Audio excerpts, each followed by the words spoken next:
ओम शांति। बाबा ने ब्रह्मावत्सों का भी परिचय दे दिया था। किस किस ब्रह्मावत्स में क्या क्या विशेषताएं हैं अथवा किन किन कमियों को जीवन मार्ग में दूर करने के लिए क्या क्या पुरुषार्थ करना चाहिए, इस सब का परिचय भी बाप दादा ने दे दिया था। हर एक वत्स को बेहद की सेवा करने और बेहद की बात सोचने की टेर भी बाबा ने डाल दी थी। किसी भी परिस्थिति को लेकर मनुष्य आत्मा का कैसे कल्याण किया जाए, उसे तन मन धन द्वारा ईश्वर सेवा के कैसे निमित्त बनाया जाए, हर मनुष्य को किस प्रकार सम्मान स्नेह और सद्भावना से चलाया जाए, शिक्षण प्रशिक्षण प्रशासन का कार्य तथा अपनी उन्नति के लिए क्या अभ्यास पुरुषार्थ किया जाए, इसका भी विस्तृत बोध बाबा ने करा दिया था। व्यवहार एवं सहयोग संबंधी संहिताएं समझा दी थी और बाबा ने व्यवहारिक रूप से पालन करने का अच्छा खासा अभ्यास भी करा दिया। अब तक ब्रह्मावत्सों ने बाबा की निगरानी में शिक्षण एवं प्रशिक्षण में रमणीकता पूर्वक चर्चा परिचर्चा प्रश्नोत्तर संवाद वाद विवाद परिसंवाद गीत संगीत शिष्टा पूर्वक हास्य विनोद ज्ञान गोष्ठी के लिए स्नेह मिलन अल्पाहार या भोजन ब्रह्मा भोजन खेल पर्यटन के दौरान भी आत्मा निश्चय में स्थित रहना, इन सभी का स्थान और महत्व प्रैक्टिकल रूप में समझा लिया था। बाबा ने प्रचार प्रसार के साधनों का भी बोध करा दिया था। समाचार पत्र रेडियो टीवी इत्यादि साधनों के द्वारा किस प्रकार ईश्वरीय संदेश जन जन तक शीघ्र पहुंच सकता है और चित्रों इत्यादि के माध्यम से लोग किस प्रकार गुण विषयों को भी भली भांति समझ सकते हैं, इस पर भी बाबा ने काफी बल दिया था और इसका कुछ प्रैक्टिकल कार्य कराया था। बाबा द्वारा आध्यात्मिक शिक्षाओं के प्रशिक्षण के लिए शिक्षा स्थान का भी निर्माण भी संपन्न हो चला था।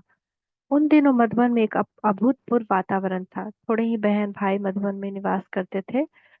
उन दिनों बाबा ब्रह्मा कुमारी कन्याओं के लिए जो प्रभु समर्पित होकर ईश्वरीय ज्ञान प्रदान करने की सेवा में तत्पर होना चाहते थे, के लिए प्रशिक्षण का के कार्य पांडव भवन के उत्तरी पश्चिमी भाग के आवास एवं प्रशिक्षण भवन बनवा रहे थे।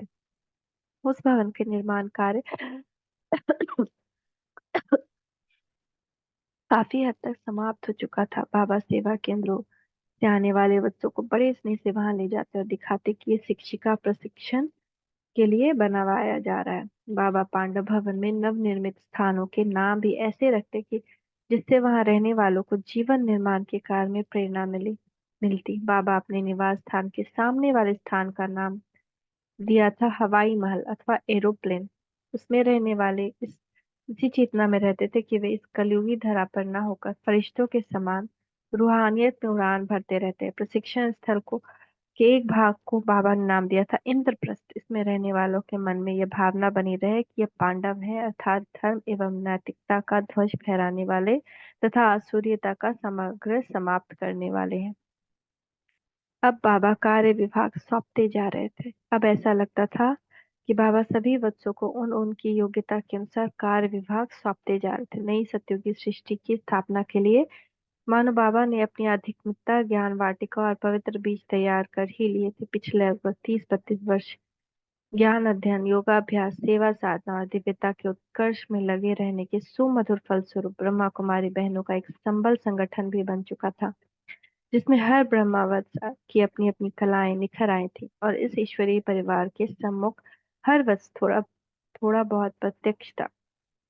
अब इस ईश्वरीय विश्वविद्यालय का विरोध भी ठंडा पड़ चुका था और जन समुदाय ब्रह्म कुमारी बहनों की पवित्रता प्रभु निष्ठा सेवा में तत्परता स्नेह दान की उत्तमत्ता संगठन की सुदृढ़ता और इसकी लगन त्याग और तपस्या से तीव्र गति से प्रभावित होता जा रहा था।